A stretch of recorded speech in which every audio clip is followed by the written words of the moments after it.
Good evening, Dolphins fans. Welcome to another episode here of On the Fin Side with Kat and Paul. Follow us on Facebook, Twitter, all of our social media outlets, as well as the finfanatic.com website and the Fansided Network. We are, almost 7 weeks away from the NFL draft and a few weeks away from free agency. And the big news right now going on is the NFL draft combine. And it was certainly an interesting combine. I mean, a lot of players that we're going to talk about here on this show. Be sure to join us here on the live chat.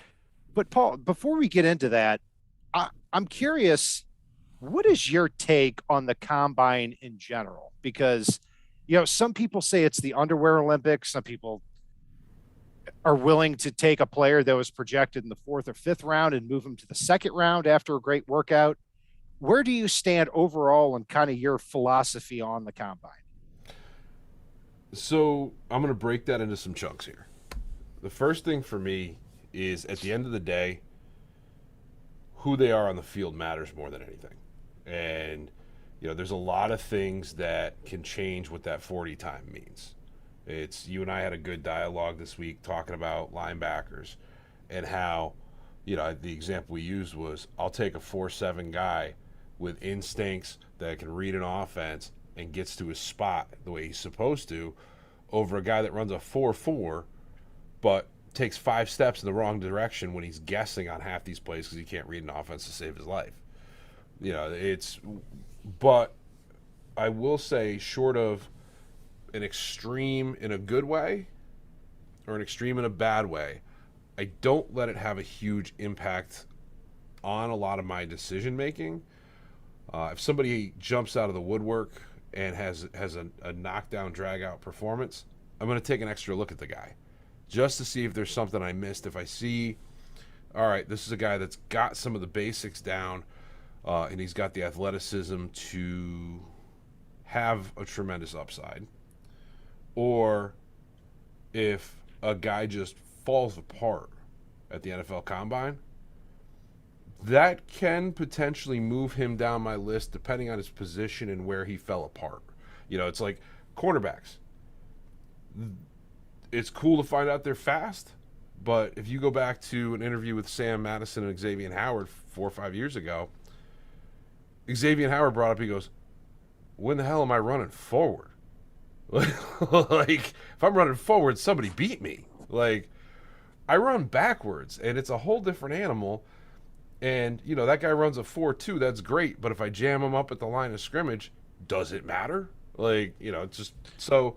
Right. And Xavier Howard ran a 4.57 40, and then at his pro day, he ran, in the mid 4.4s. And it in that context, yeah, it certainly doesn't matter because he came into the NFL and struggled as a Dolphin for the first year and a half, but always had those ball hawking skills. So yes, it does matter who you are as a football player. And for me, it's always about, when it comes to the combine, it confirms what you already know in certain circumstances, and then on the other hand, it like you said, allows you to go back to the tape. Because, for example, Kalon Barnes from Baylor runs a 4.23, almost sets the record for 40 time. Before this, he was an undrafted free agent. Now he's probably going to move up, you would think, into the 5th or 6th round area at least. And that's good for that player. And then you take a look at somebody like Jordan Davis, who we've talked about in the show. You liked more than I did, but I still like more than the consensus did out there in the NFL draft world, where, holy crap, 6'6", 341, runs a 4.78. And it's not just the 4.78, because anybody can practice that, but also a 10.3 broad jump, which was a whole foot higher than anybody else at the combine, and a 32-inch vertical leap. I mean, that was higher than the defensive tackles who were 6'3", 300 pounds in this draft. That's when it gets to the point where it's like, holy crap, this player is moving up. And a lot of people were in on Jordan Davis, the nose tackle. They were. Best run defender in college football. You put him in the middle of your defense, and a lot of people in lazy research thought of him as a Vince Wilfork, where, all right, you don't get pass rush from him. The dude in his 10-yard split equaled Joey Bosa. We were talking about this on the show a month ago, saying Jordan Davis is a guy that you're wasting his talent if you're not moving him all over your defensive line. And if you watch his tape, the crazy thing to me is I've seen plays where he's got 3 linemen on him, guys that are being drafted. Not even just undrafted free agents or guys that wash out after college football. Guys that are being drafted with help from their friends. And he's moving, and you don't see his speed get diminished by 3 people hanging off of him. And that's, 900 pounds of weight. It's insane with him. You watch him outrun linebackers. He's a difference maker. And if you're moving him all over in a defense like Miami's, which I don't expect him to last to 29. I truly do not expect him to be anywhere even in striking distance from 29. But if he happens to be there, I told you before, I would take him in a heartbeat. I absolutely would, especially in this multiple front that Miami loves to run. You can leave Raekwon Davis right there in the middle as your stuff the run guy. And, you can kick him wide, almost like wide 9, and have him matching up with a tight end sometimes one-on-one. If you don't know where he's coming from or where he is, holy crap. And you know what? Running a 4.78, I don't even mind him occasionally dropping in coverage. And I look at Jordan Davis and I say, yeah, he's probably not going to get there to the Dolphins at 29. And they probably, given defensive tackle is the best position on their team, would probably go in a different direction anyway. Mm-hmm. But how do you pass it up? If the way I look at it as far as how he fits is this is a defense that has shown the ability to have multiple fronts and multiple different alignments on the defensive line. And their defense in general. You have Ogba and Phillips as 4-3 defensive ends on one play. You have Zach Sealer, Christian Wilkins, and Raekwon Davis as defensive tackles on another play. How about a defensive front like the Packers showed for a long time with 2 defensive linemen, Raekwon Davis and Jordan Davis, the Davis-Davis combination, and then you can drop more players into coverage and give more unpredictable looks. We're getting too ahead of ourselves on Jordan Davis because he's not going to be there at 29 probably, but yeah, those are the types of conversations we're going to keep having as the draft approaches. Yeah, no, and it's so I want to go back for a second because you asked about what the draft means, and I'm going to go to something the combine means. Our combine means, I'm sorry. I'm going to go back to something we kind of beat around the bush with off the air when you and I were talking, which the thing that kills me is there are guys that we've been talking about for months on here. And this is something I look back at a few previous years, and something that we've done in December even, or the beginning of January, talking about some of these guys that aren't on anybody's radars, or even sometimes a year in advance, just thinking they might declare. And suddenly these guys show up at the combine, blow it up, like absolutely blow it up. And then you see the national media go, wow, who saw it coming from this guy? Yes, sometimes it happens that way. And yeah. I can't think of anybody that we've talked about that openly that's just gotten to the combine and fell apart. I really can't. Yeah, I don't speculate on the combine because I treat the combine as kind of an open book. I like that. For example, you had Jordan Davis as your number 1 guy that you would have taken at 29 when we had our draft show. I had Tariq Woolen, the cornerback from UTSA, as somebody that I would have taken at 29 before the workouts here. And today he, at 6'4", 205, runs a 4.26 40. He's only played defensive back for 2 years. at UTSA. And this is the same college that produced Marcus Davenport, who was a genetic freak and is now starting to come into his own here as a Saints defensive end. So he's somebody I would still consider a 29. I don't care if he's a cornerback, because the Dolphins are going to need cornerbacks in the next couple of years. And you want somebody that has elite physical skills, who is raw, that you can develop. And he can also tackle too. And when he went to Senior Bowl week, he did a phenomenal job. He was the best cornerback there. He got on the radar of a lot of people. First, he got on the radar of Todd McShay and from ESPN. And when I started watching as little film as I could on UTSA, it looked really impressive. His movement skills are incredible. So we'll see on him as we keep going. Another player too, Paul, Trevor Penning, offensive tackle from Northern Iowa.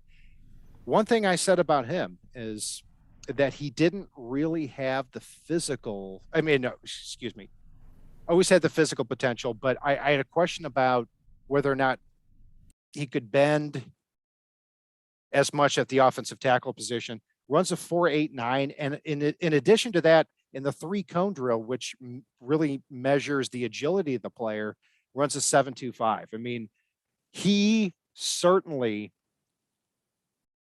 did a great job here at this past weekend. And as it's starting to look now, it's looking like there are 4 offensive tackles at the top: Evan Neal and Ike Ekwonu, who are supposed to be top 5 picks. Charles Cross, probably somewhere in that top 15 area. And Trevor Penning, I think, is inching his way closer to that top 15 to top 20 area too. But my question is, from a Dolphins perspective, is if he's there in the 20s, do you start thinking about trading up for him to be your right tackle if the Dolphins don't get that position in free agency? If they don't get that position in free agency, you have to think about it. Although, in honesty, if you don't manage to address it in free agency, I'd really look long or if you're able to get a left tackle in free agency, but not, the other bookend there, I would be looking long and hard to move Robert Hunt out to right tackle. And in which case, if Zion Johnson and Penning are both on the board, I do see Penning potentially being a better guard than tackle at the next level anyway. If Penning and Zion are still on the board, I might hold back. I don't expect to run on guards in the first round, and I still think to this day Penning's going to be a better guard. I'd wait and see who is still available as they get closer within striking distance, because I would be happy with either of them on this offensive line, and I wouldn't be surprised if Applebaum's pounding the table for somebody like Zion. Yeah, that looks like the most natural fit with the coaching staff right now, because the Dolphins have needs on basically every interior line spot, especially if they were to kick Robert Hunt out to right tackle, which I hope they do, but there's no word yet that that's going to happen. But Zion Johnson, what I love about him is in 2020, he played left tackle for Boston College, did really well, a little bit up and down, but did really well. And this past year moved into left guard, did a great job, was one of the best in the country. And then at Senior Bowl week, he also played at center that entire week. So now you've got somebody who, with the same Dolphins offensive line coach, has played left tackle, left guard, and center. So, and you take a look at his measurables, and this is where the combine also matters. He blew it out of the water when it comes to the interior offensive line. I mean, you take a look at him, 6'3", 312, 32 bench press reps, 32-inch vert. These things matter because they are the best by far at that position. And when you start to see great play combined with great testable physical skills, that's when everything starts to come together. Yeah, and there's one thing I want to bring up since we're discussing the offensive line anyway. I've been looking back through it at way too much McDaniel stuff, just like most Dolphin fans have. I mean, one thing that I did note with him is he came out at one point in time and basically said, because for Shanahan offense, we've talked about the fact these guys have to be, they like these guys small, mobile, agile, you name it. McDaniel had a quote where he came out and said, and I'm paraphrasing when I say this, they would actually prefer to have all these guys that are 6'8", 400 pounds, and can just blow people out of the way, but they hadn't invested at the top end of the draft in those positions where you're able to get those guys that can do that. And I think that leaves all options on the table when it comes to big, powerful blockers or the agile guys, and the way that he's going to work his scheme to be able to account for either is exciting. And the reason I wanted to bring up the guys that are 6'8", 400 pounds is Daniel Fellaille. If I'm pronouncing it wrong, I apologize. He's a guy that I started looking at back in November. I wanted so badly to like Fellaille. I really, truly did. And it's very easy to look at him and go, oh my God, this is a gigantic human. We just did it with Jordan Davis. The difference is Jordan Davis is a football player with upside. Daniel Fellaille is a maybe potential offensive tackle prospect in the future with several years of work to go along with the gigantic body that you can't coach. And it's a big question mark whether he gets there. You watch his tape, he's a player that looks lost a lot. If he was 6'5", 300 pounds, there's no chance he gets drafted. And yeah, I'm with you on Fellaille. I mean, I don't want him. Yeah, I don't want him either. And that's one player that Paul and I are going to agree on, and that's a big fat guy. So Paul usually likes these types of players, but yeah, you still got to play football. Yeah, I mean, there's no reason for you to be 384 pounds. I mean, he's the biggest player at the combine since Aaron Gibson, almost 25 years ago now. Like, there's no reason for him to be that big. And I know he's 6'8", and I know he's productive for what he did, but the player he reminds me of, and I said this on the show a few weeks ago, is Zach Banner from USC, was a third-round pick of the Steelers, and he's hung around the league for a little while, but is he somebody that at right tackle you're going to trust to protect to his blind side? I can't see that being the case. One player I do like who's moving up a little bit is Abraham Lucas, who had a great week. I always liked him as a productive right tackle from Washington State. He was a little bit sloppy on tape from when I saw him, but was always able to create running lanes. And in this offense now, when you combine it with, what he did at the combine, 4.92 40, 24 bench press reps, he's somebody that I think is going to start inching his way up the board, maybe into that second or third round area. So we're getting a little bit too in the weeds here and not focusing on the big things, which were, in my opinion, Paul, the linebackers. Chad Muma, baby. The show. Yeah, yes, Chad please. Muma. I've got my own guy, but Chad Muma is out of Wyoming. I mean, if you put 27 bench press reps, 4.63. I mean, and it's more than that. We talk about numbers a lot. We've talked about numbers a lot here, but I mean, it's certainly more than that. I'm stealing this one before you can take my Thundercat. If you go and you watch his tape, so as Dolphin fans, inevitably this time of year, we're watching Zach Thomas highlights. We all love and it's such a shame Zach didn't make the Hall. When I put on Chad Muma's highlights for the very first time, there were so many aspects of his game. And I don't, we've done this together for years. I'm not one of those people that comes out and goes, oh, this guy's the next Dan Marino. This guy's the next this. That's an unfair comparison for a lot of folks. It's not something I like to do, but when I watch him play football, so much of his game reminds me of Zach. Like I I had just watched the Zach Thomas highlight footage, and I turned on Chad Muma's tape just coincidentally, and just even the way he jumps routes in the middle of the field to take it to the house, it looked like. And I played it for my dad without saying a word, and he looked at it and he goes, "This is like watching Zach's highlights." I'm like, "It is," but this guy's 6'3", 240 pounds, like, and his athleticism at the combine jumped out of the building. It's I really hope he lasts to Miami's spot in the second. I'm not sure if he does anymore, but if not, Yeah. I would be willing to move up and get him. I mean, another guy too that I think is going to blow away his bench reps is Leo Chenal out of Wisconsin.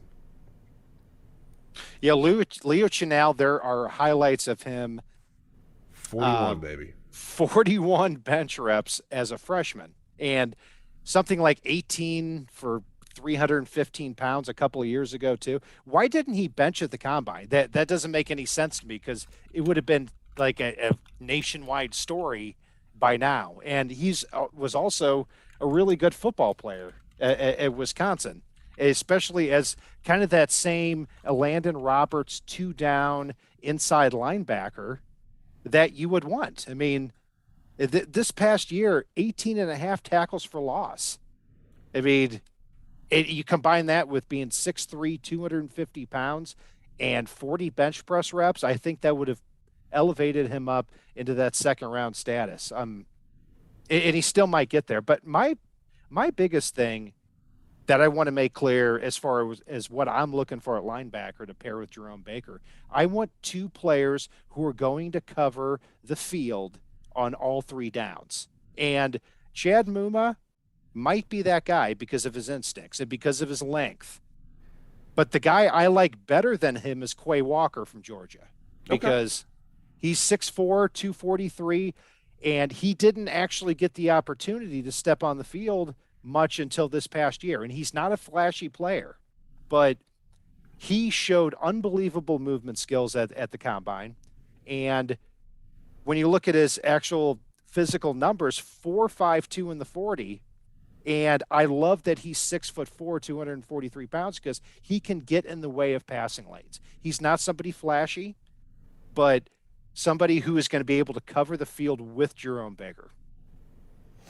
No, we've talked about this a lot.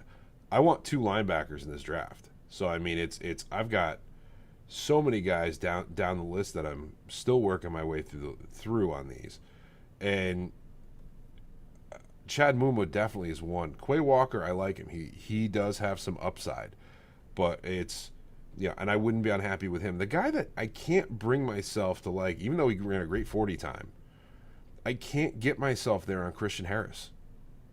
I really can't. Yeah, me either all that much because, I'm thinking more of a early day 3 type of pick. I mean, he ran a 4.47, but had 5.5 sacks this past year for Alabama, but 3 of them were in the national championship game against Georgia, which is good. He was able to rise to that competition, but you have to wonder, why wasn't he more productive in a huge season for him throughout the rest of the year? Yeah. I mean, one guy that was a late rounder that I did like, but he did hurt himself. This is one of those times where the 40 does come into play for me. Jack Sanborn out of Wisconsin was a guy that I've been back and forth on, but I kind of like if Miami takes 2 linebackers in this draft.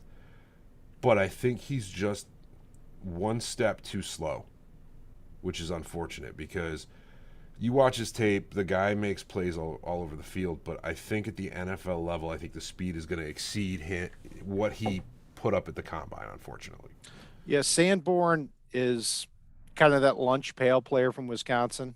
Mm-hmm. Leo Chenal had 18 tackles for loss this year for Wisconsin, and Sanborn had 16. I mean, that's still impressive, 16 tackles for loss. I mean, he's somebody who's going to be taken somewhere there. I always prefer to draft a player like a DeMarco Jackson from Appalachian State. Yep. There, if we're talking about a day three type of player, I mean, productive, but also athletic. And those are the types of players that get their way onto special teams immediately when they get into the NFL. So, yeah, I mean, there's so much here at the linebacker spot. I would comfortably take if I'm looking at my list here. I mean, in the first 3 rounds, comfortably take 10 different off-ball linebackers, and I usually hate off-ball linebackers. Yeah, I really can't argue with you. And then there are several that I would be all over and happy with on day 3. I mean, JoJo Doman's one out of Nebraska. Nefi Sewell's a guy that I like. I mean, you start running down the list of guys, and this is a deep class. And actually, speaking of which, I do want to go back to defensive tackle as well after this. But before you do, Nefi Sewell, after this. Nefi Sewell, when he I saw him work out, I thought, who let that child onto the field? He looks like he's 5'10", 200 pounds. He's actually 6 foot 226. But somebody in the 7th round, I would certainly maybe not. One more to keep an eye on that I think is going to rise up draft boards, and I want to talk more about him later on. I don't want to spend too much time on him now, but Malcolm Rodriguez out of Oklahoma. He's a guy that I'm starting to warm up to, and I want to look at a little more. I think we're going to talk about him a little bit when we do our linebacker preview leading up to the draft. But he's a guy to keep an eye on for me, especially in coverage. Yeah, Oklahoma State doesn't play a lot of defense, and he's 5'11", 230 or so. But when you're a 4-5 player, you can get on a lot of draft boards pretty quickly. And the player I want to make sure I land on here too at the linebacker spot is Troy Anderson from Montana. This is somebody he came to Montana, he was the quarterback and was offensive player of the year in that conference. And here he is this past year, his first year at linebacker, and he was defensive player of the year in that conference too. He goes to the combine, he runs a 4.41 or 4.42. And he's obviously very raw, but somebody who has that type of speed and that type of coverage ability reminds me of kind of a Leighton Vander Esch type of player that can cover a lot of ground. If you're talking about him kind of in that 3rd round area, I would be all for it. Paul, you were saying? So, yeah, no, and I wanted us to finish up. Defensive tackle, I know we talked a little bit about Jordan Davis. This is a really deep defensive tackle class, especially at the top end. And in other years, I don't want to discount the showing of guys like Travis Jones and Logan Hall and Perrion Winfrey, because in other years, these guys would comfortably be excellent players at the very top of the list. It's just the 2 out of Georgia and Jordan Davis and Devontae Wyatt are so special that it's hard to not just have all that time spent on them. Travis Jones picked the wrong year to come out because he probably would be a late 1st rounder if it wasn't for the fact that Jordan Davis and Devontae Wyatt are going to be the first 2 defensive tackles off the board.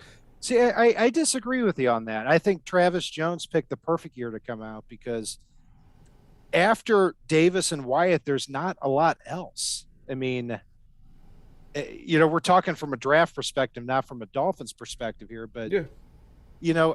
Usually there are at least 6 or 7 guys who are pretty good. I don't see anybody like pure defensive tackles being taken in the first 3 rounds other than Jordan Davis, Wyatt, and Travis Jones. I think Winfrey will go in the first 3. Yeah, I think he will too. And then you can move a few other players, like Logan Hall, for example, is a defensive end / defensive tackle. Right. Could go somewhere there. In fact, he's somebody for the Dolphins too, as a hybrid type and a productive and intelligent one. Somebody else that I would also think about there in that third round. I wish the Dolphins had more third round picks, honestly. Yeah, and I like him as a hybrid type. The reason why I'd struggle to have him on my radar is with Phillips on the roster, with AVG on the roster, we're starting to run out of room for hybrids, and being able to get them on the field reliably.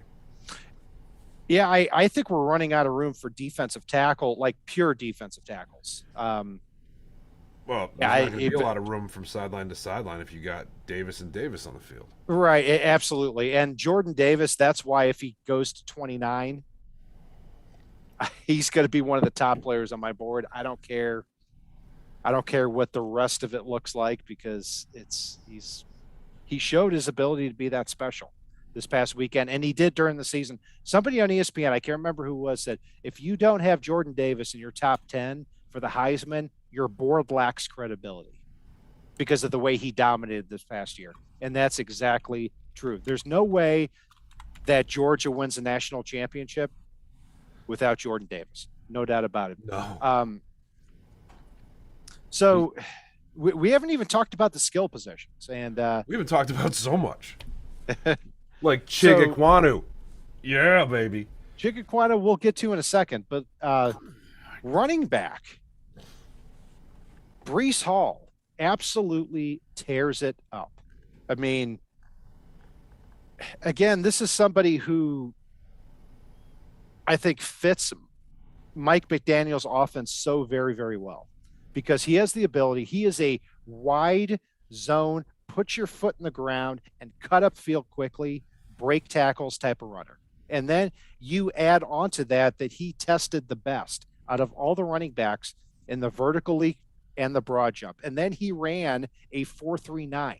I mean, my only drawback with Breece Hall was that he may not have been that high-end athlete, but he proved everybody wrong here this past weekend. And Kenneth Walker, or actually it goes by Kenny Walker now, runs a 4.38 and also tests out very, very well. So it seems like there's a separation now with Kenny Walker, Breece Hall, and then the rest of the running backs after this combine here. I don't think there's as big of a gap. Now, I like both of those guys a lot. I mean, we've talked about the fact that we like them better than Spiller for a while, even when Spiller was the top guy. The other one I think that kept himself right in that conversation with them and should be available a full round later than Breece Hall might be is still James Cook out of Georgia. And I think I'm really glad we haven't turned it into a drinking game based off every time we say the word Georgia here. Kat and I Kat's a Mizzou fan, I'm a UConn fan. And I've said Georgia more times than I ever thought I would in my life. But James Cook out of Georgia ran a 4.42, so 0.04 of a second behind Kenneth Walker, 0.03 of a second behind Breece Hall. And he also is an absolute fit in a Mike McDaniel offense because he is so multiple.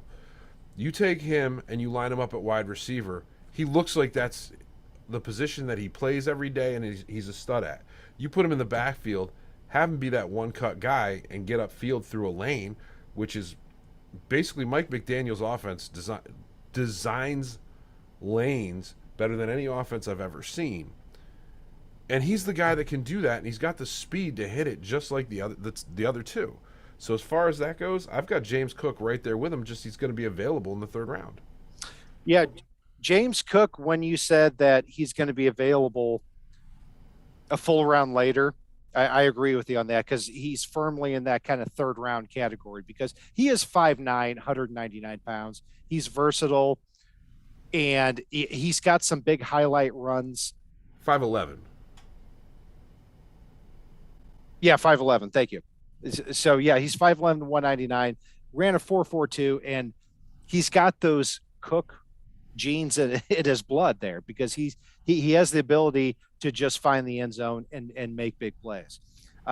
As far as the top two backs, if the Dolphins are looking to get a running back who is going to be their guy in the first two rounds, I keep going back to it's either Kenny Walker or it's Breece Hall. And if the Dolphins fail to do that and they end up saying, you know what, we're just going to draft, we're just going to sign Raheem Mostert, we're going to draft a running back in the 4th round. Okay, that's fine. It with Mike McDaniel's offense, it could work because he's been able to produce those running backs. But if it doesn't, I don't want any excuses because you had the top 2 running backs in the first 2 rounds that you should have gotten.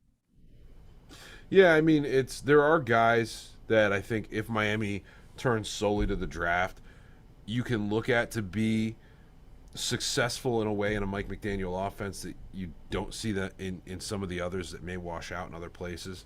I mean, one guy that I think would be tremendously successful in a Mike McDaniel offense and is worth a late round flyer is Pierre Strong out of South Dakota. He's a criminally underrated player. He runs a sub 4.4. Yeah, he's a little short, but I mean, he could potentially be everything and more that Eli Mitchell was last year, and you know how high I was on him. Yeah, I mean, he runs a 4.37, which is incredible. And I mean, this past year runs for 1,686 yards for South Dakota State. And if that name sounds familiar, that college sounds familiar, that's exactly where Dallas Goedert went a couple of years ago. So, yeah, I mean, my South Dakota guys, what can I say? We could go on and on. We have not talked about receiver. Because it seems like a receiver gets a little bit boring because Drake London didn't run. Jamison Williams obviously has the torn ACL. Treylon Burks, though, runs a 4.55. And I think it's to the Dolphins' benefit that he did because he plays much faster than that. He's not a Devontae Parker type, which is exactly what I thought when I first saw his size. But he's moved all around the offense. He has incredible contact balance after the catch. And my hope is that he falls and becomes the 5th or 6th receiver taken, and he's there for the Dolphins at 29. Yeah, I mean, there are so many. This receiver class is so deep. There are guys that are going to be available later on. John Mechie came out and talked about how he would love to compare with Tua and Waddle down in Miami. You look at Calvin Austin, guy that I know I had grabbed it in my mock, and he just tore this combine to shreds. And Chris Olavey, he won't be available to Miami probably at 29, but if he is, I couldn't say no. But Olavey's probably one of the only ones in the first round I couldn't say no to, just because you've got Jalen Tolbert, George Pickens, who, not because of his name, but just the tremendous upside I see in him as a player when he gets the rest figured out and he'd get the opportunity to, and he's going to be there in round 3. There is so much depth at receiver, and also Christian Watson. I mean, blows up the combine. And at 6'4", 208, he has an 11.4 broad jump. And again, these things matter, and this is why we're having the show, is because it tests that explosiveness. And you combine that with Christian Watson dominating at North Dakota State, going to the Senior Bowl and getting separation all week against the best of the best cornerbacks in Division I, and then now he comes out and at 6'4", 208 runs a 4.36, 11.4 broad jump. I mean, there's so much depth here at wide receiver. You're exactly right.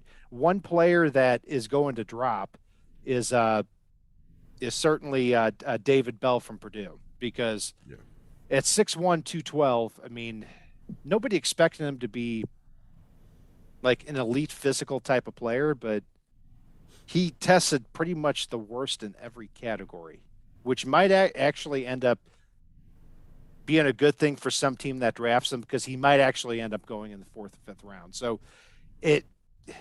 it's starting to look like there's this hodgepodge where there's not much separating like the 8th receiver from like the 15th receiver.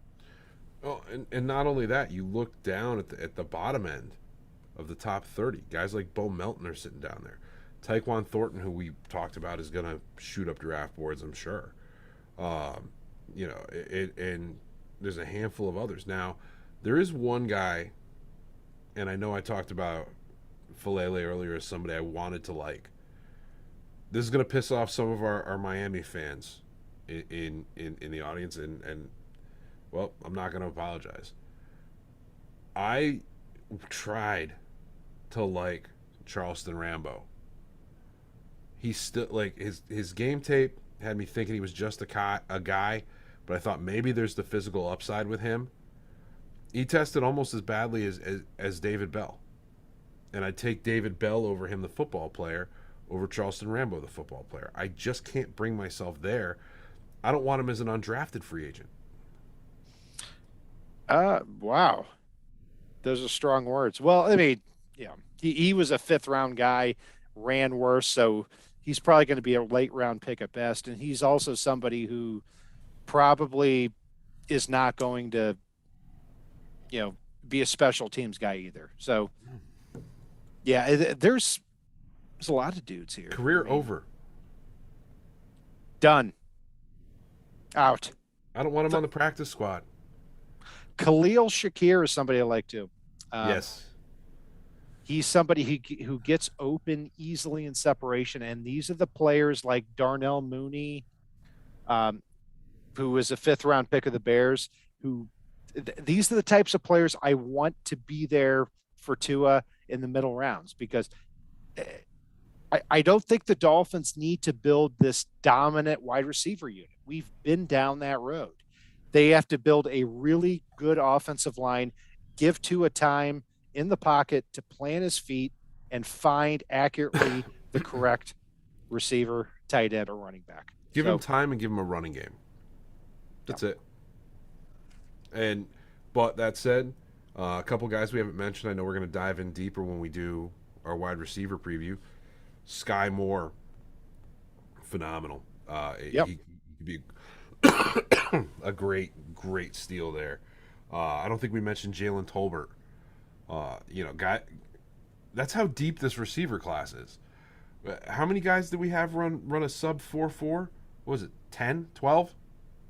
Without some of the top guys running? Yeah, Sky Moore is somebody who a lot of, I listen to a lot of podcasts with, PFF, NFL.com.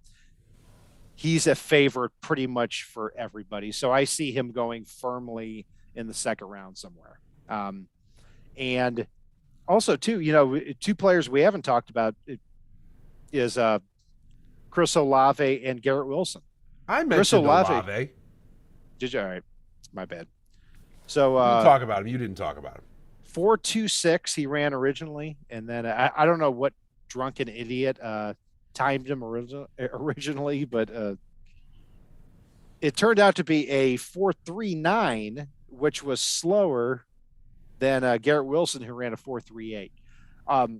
Olave, though, that's about the time I expected him to run.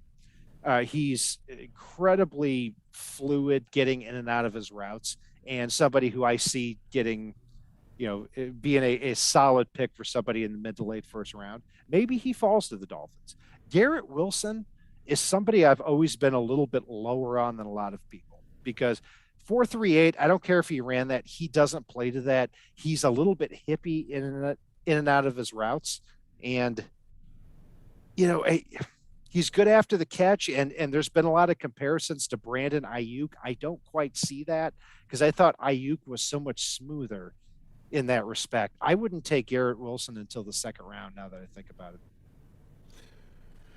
Yeah, no, I would struggle to take a receiver in round 1 this year, just because of the depth anyway. And I'm with you on Garrett Wilson. There's 4 or 5 guys I'd take above him. So. Jamison Williams, even though obviously with the torn ACL and he's 6 weeks ahead of schedule, he didn't participate here. Easily, like, he is my wet dream right now with pick number 29. I mean, if If you're talking about Jamison Williams being the Dolphins' starting wide receiver at the end of 2022 or at the beginning of 2023, I am all in with him on the same offense with Jalen Waddle. So I still think he ends up going in the first 15 or 20 picks, but we'll see on that too. I'm glad you brought up tight ends, Cat. Tight ends. The tight ends didn't even run. Barely. They basically took the week off as far as any. I mean, Trey McBride, what's his 40 time? I don't care. I don't want him. Who knows? Jalen Weidemeyer, Isaiah Light. I mean, what's stopping these guys from running the 40? Like the first four tight ends: Trey McBride, Jalen Weidemeyer, Isaiah Likely, Jeremy Rucker did not run the 40. Are you hurt? Like, what's stopping these guys? Anyway, Paul. That's all right, though, because I'm surgical with my tight ends. And Joel Holt, you are amazing, by the way. Thank you. I mean, my main guy, my H-back, fullback that I wanted. He's built the right way and plays the right way to be that fullback monster blocking in the backfield, coming out of the backfield, catching passes, and occasionally taking a handoff up the middle. And that would be Chig Okonkwo, the guy that, depending on which draft service you were using prior to the combine, you couldn't draft because he wasn't listed on half the boards out there. And he comes out and runs pretty much a blazing 4.52 for a guy that's 6'3", 240, and just tested off the charts and got me so excited. I mean, yeah, that's my guy. My only problem is they're moving him up draft boards now. Yeah, and he had a heart condition last year, which is the reason why he's probably going to fall, and his medicals are going to be a big test for that. So, but yeah, I mean, if you're talking about somewhere in the 4th, 5th round, or somewhere on day three, I'm going to reserve my opinion for that. But Paul seems to be just grab these really weird players who work out. So I'm going to defer to him on that. And thank you, Joe Holt, as well. And we appreciate everybody here listening here tonight. And Ron also mentioned Alec Pierce, somebody that's quite interesting because he ran a 4.33 with a 40.5-inch vert. So he's starting to move up into that 3rd, 4th round area at wide receiver. And it's starting to become a common theme where receivers, you don't probably have to draft them in the 1st or 2nd round.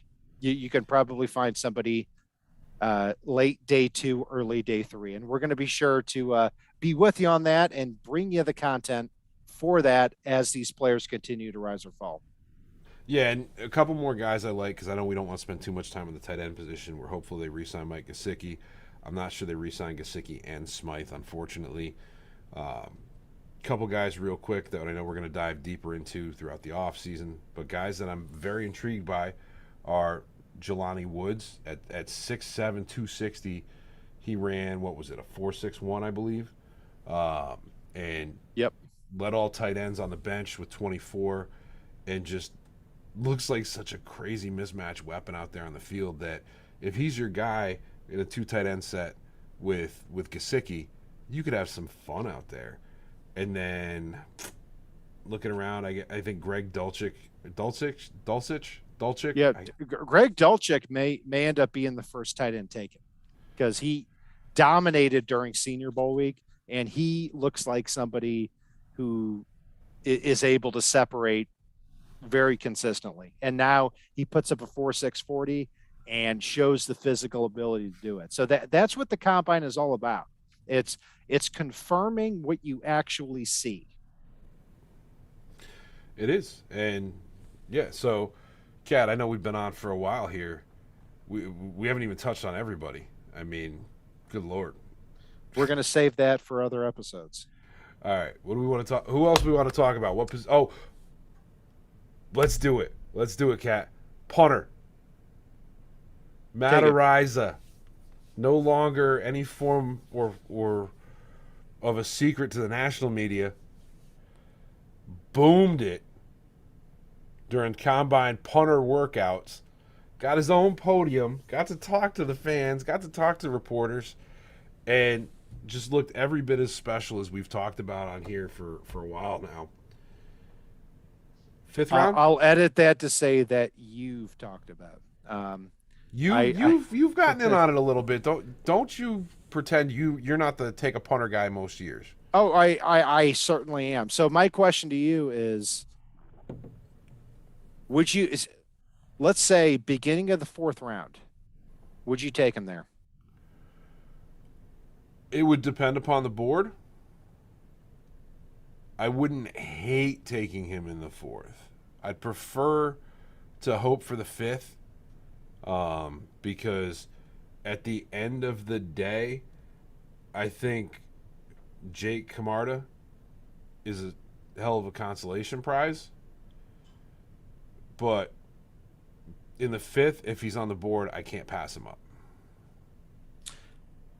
Yeah, I would consider him in the 4th round too, because he's looks like the best punter that's come around in a long time. When you start getting into day 2, that's where Todd Sauerbrunn was taken from the Bears about 25 years ago in the 2nd round by Dave Wanstead, and Brian Anger was taken in the 3rd round out of California by the Jaguars, and neither one of them ever even made a Pro Bowl with their squads. But you start getting into day 3. If you're saying there is a good chance that he turns into like a Michael Dixon from the Seahawks, where he is a top 5 punter in the league very quickly, yeah, I mean, I'm perfectly willing to do that. I'm all about taking kickers, punters, and long snappers on day 3. I mean, so 5th round, absolutely. 4th round, yeah. I mean, I might think about that too.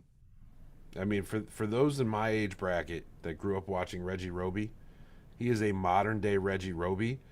And by the way, didn't he run like a 4.7 40 time or something ridiculous, like a punter running 40? I do not give a damn what he ran. Like he could have ran. He likes to run down the field and make tackles. He could have ran a 7.6 and broad jumped in the negatives, and I would not have cared. Let's see what else. We've covered a lot here, and I think we're going to wrap it up here pretty quickly, or else we could go to like 3 a.m. Yeah, I was going to say, I know we've got safeties we could talk about. One guy I just want to mention is somebody I think we're going to dive into when we hit the cornerback show, because I can't remember if I mentioned him already. Zion McCullum out of Sam Houston. He's somebody that I'm very intrigued by and might be able to step into some shoes with Miami.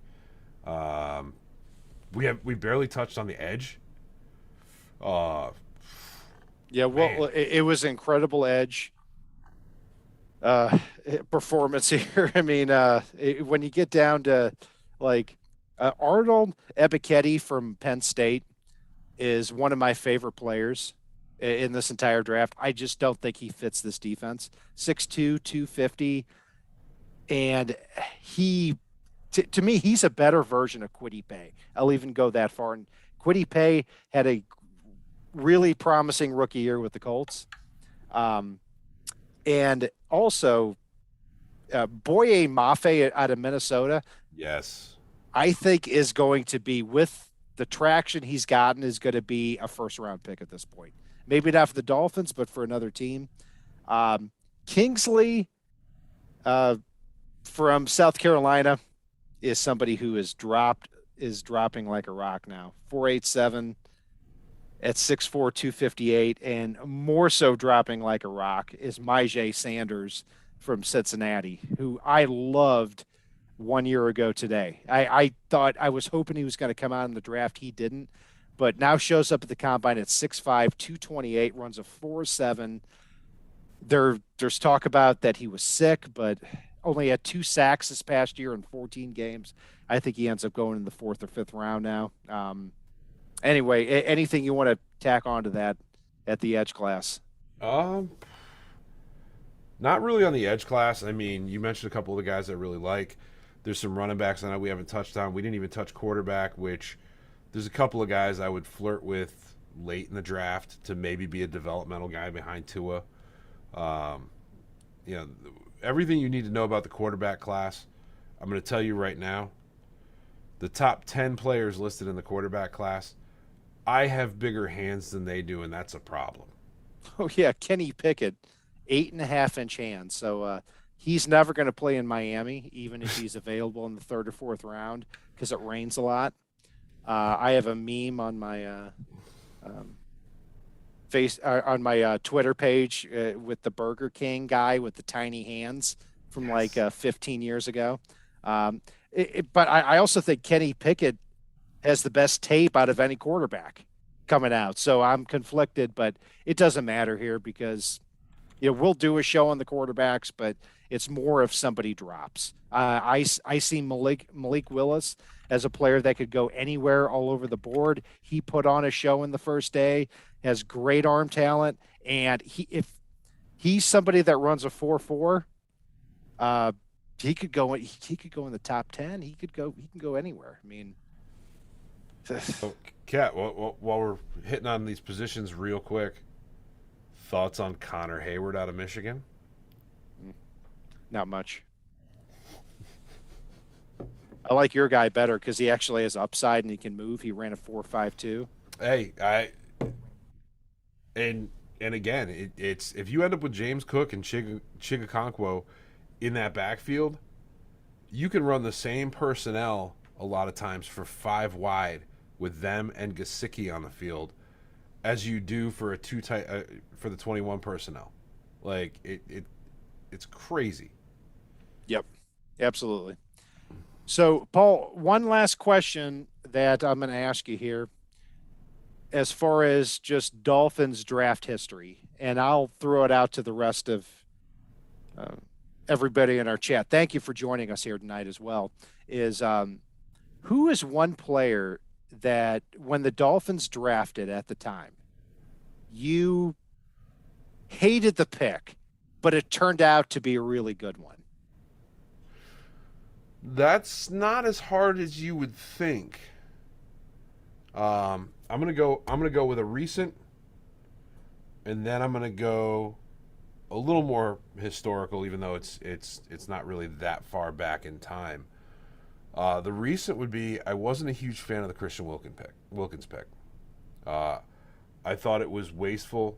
I thought it was not the best player on the board at the time, and he has really come into his own over the last year as far as the value that he presents relative to his draft position. The other one was actually Juwan James. I hated the pick at the time. Hated it. And I thought he was an okay player. And he was better than okay during his time here. If it wasn't for injuries, I think he really could have been a very good offensive tackle. Not great, but a very good offensive tackle that probably still would have been in Miami for years to come if he wasn't having all the nagging injury issues. Yeah, since you went with 2, I'm going to go with 2 as well. The first guy I had in mind was actually a 4th-round pick, was Brian Hartline. And, you might think, okay, 4th-round pick, big deal, but when I looked at the Dolphins draft picks that year in 2009, they drafted Patrick Turner in the 3rd round and Brian Hartline in the 4th round. And I thought neither player should have been drafted. And I watched a lot of them at USC and Ohio State. And Hartline proved me wrong by having, 2,000-yard seasons. And I think he's going to be coaching in the NFL as a head coach within the next 10 years. On a more high level, Mike Kasichi, because, Ooh, good call. We wanted Goddard. Let's face it. Wanted Goddard, and I thought Kasichi was not going to come into the NFL and high point the football at the same level that he was at Penn State. Well, he has largely, for the most part, he has in his career, and I hope the Dolphins do franchise tag him at least. He disappointed me a little bit in the last 5 or 6 games because he didn't show that dominant ability to moss people, but still, I think if the Dolphins let him go, they're talking about losing a star as far as his physical traits. So we'll see what happens. And that's going to do it for our breakdown of the NFL Draft Combine. Thank you all for joining us here tonight. We're going to keep the content rolling here with free agency here. Next week, we're going to have a great show on Saturday, and we're going to have some emergency shows based on who the Dolphins sign in free agency, and then we're going to roll right into the draft. Be sure to join us on Facebook, Twitter, all of our social media outlets, as well as the Fansided Network and FinFanatic.com. And if it's not on the right side and it's not on the left side, it is on